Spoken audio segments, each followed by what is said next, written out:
با نام خدا و با عرض سلام خدمت تمام دوستان نهایت گرامی. امیدوار هستم همگی خوب و صحتمند باشید.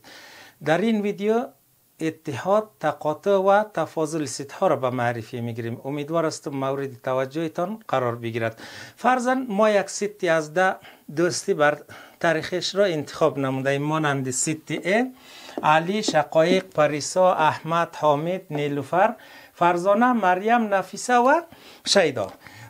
فرضاً چند نفر از دوستای ما علاقمند بازی فوتبال هستند. سیتی فوتبال به حرف اف نشان میدیم، مثلا علی، شقایق، احمد و فرزانه علاقمند بازی فوتبال هستند. و چند نفر دیگر از دوستای ما علاقمند بازی تنیس هستند. سیتی تنیس به حرف تی نشان میدیم، مثلا نیلوفر، علی، فرزانه و شیدا. شما ببینید ما این دو سیت اگه اتحاد بتیم، اتحاد از دو سیت عبارت از سیتی است که عناصر هر دو سیت یک جا شود، سیتی را که تشکیل میده او رو به نام اتحاد از دو سیت یاد میکنن و به این شکل ما نشان میدیم. توجه کنین، سیتی اف اتحادش با سیتی تی، تمام عناصر سیتی اف با تمام عناصر سیتی تی یک جای شود و نگفته نباید گذاشت که عناصر تکراری را ما نمی نویسیم. اگر بی نویسیم هم کدام عیبی نداره. مثلا علی، شقایق، احمد، فرزانه، شیدا، نیلوفر. این اتحاد هر دو سیت. تقاطع از دو سیت چی خواهد بود؟ شما توجه کنین، اف تقاطعش با سیت تی، حرف یویی که طرف پایین باز شده ای علامه تقاطع سیت هاست. ببینین در تقاطع سیت ها عناصر مشترک هر دو سیت یک سیت جداگانه را تشکیل میده که او رو ما به نام تقاطع سیت ها یاد میکنیم. ببینید در این دو سیت کدام عناصر مشترکند. علی در سیت اف هم داریم، علی در سیت تی هم داریم. مثلا فرزانه در سیت اف هم است، فرزانه در سیت تی هم است. شقایق در سیت اف است، در سیت تی نیست. احمد در اینجا است، در اونجا نیست. پس چند عنصر مشترک یا چند شخص مشترک داریم؟ ما علی و فرزانه. توجه کنین، این چی مانا؟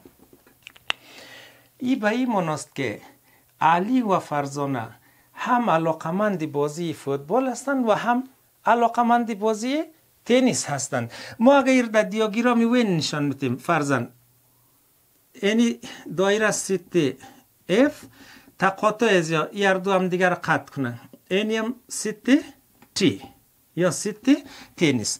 در تقاطع از امی دو عنصر یا دو شخص مشترک نوشته میشه، علی و فرزانه. شما ببینین علی و فرزانه رو نوشتیم، دیگه شقایق، احمد. توجه کنین، شقایق، احمد، علی و فرزانه در سیت اف هم است. علی و فرزانه در سیت تی هم است. دیگه نیلوفر و شیدا. توجه کنین، نیلوفر، شیدا، علی و فرزانه در سیت تی هم قرار دارند و در سیت اف شقایق، احمد، علی و فرزانه قرار دارند. تقاطع از هر دو سیت عبارت از علی و فرزانه می باشد. تفاضل این دو سیت رو توجه کنین. مثلا ما اگر از سیت اف سیت تی رو کم کنیم، حاصلش چی خواهد بود؟ حاصلش عبارت از عناصر است که در سیت ا باقی میماند، در سیت ا می باشه و در سیت بی نمی باشه. عناصر مشترک تفریق میشه. ببینین علی و فرزانه با علی و فرزانه تفریق میشه، باقی مانده در سیت اف چی میمونه؟ شقایق و احمد. شقایق و احمد. اگر ما از سیت تی سیت اف کم کنیم، شما توجه کنین، سیت تی منفی سیت اف. از سیت تنیس سیت فوتبال کم کنیم، بازم فرزانه و علی با فرزانه و علی تفریق میشه. در سیت تی چی میمونه؟ نیلوفر و شیدا باقی میمونه. نیلوفر و شیدا.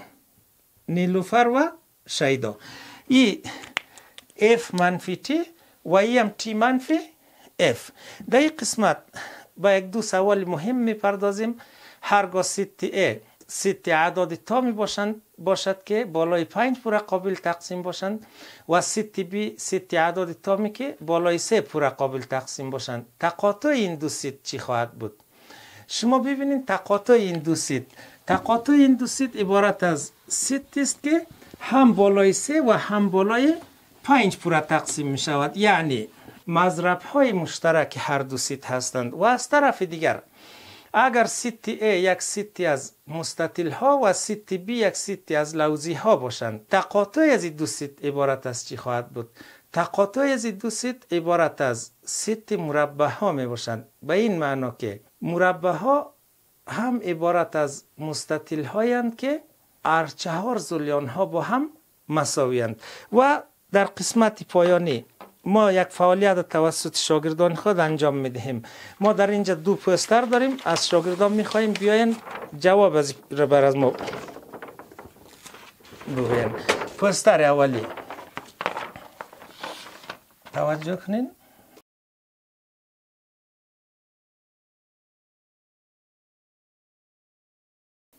شما ببینین ست اف و ست تی هر دو اتحاد کرده، یعنی هر دو ست خط شده، خط زده شده. به این معنی که ست ای با ست اف با ست تی اتحاد کرده. این اتحاد از این دو ست است. اف اتحادش با ست تی. شما در اینجا ببینین اینی ست اف است. از ست اف ست تی کم شده. عناصری که در داخل اف مانده امی ساحه است که خط شده. پس این عبارت از اف منفی تی می باشه. اینجا رو سعی کنین شما در دیاگرام ست اف و ست تی تقاطع کرده. تقاطعش یعنی عناصر مشترک است که این ساحه رنگ زده شده. پس این اف تقاطعش با تی است. اینی جواب هر سه سوال از ما. و یک سوال دیگر را میگذاریم من حیث کارخانگی برای شاگردان. ببینین در این پوستر ست اف مریم و نفیسه دیگه پریسا و شیدا در این ست قرار داره. در ست وی فرزانه و شیدا و شقایق قرار داره. در ست تی پریسا و شیدا و فرزانه قرار داره. شما چی رو بر از ما پیدا کنین؟ ست اف تقاطعش با وی منفی ست تی مساوی به چی میشه؟ اینی کارخانگی شاگردای عزیز. امیدوار هستم که تا این قسمتی از ویدیو مورد توجهتان قرار گرفته باشد. تا ویدیوهای بعدی شما را به خداوند کریم میسپارم. خدا نگهدار.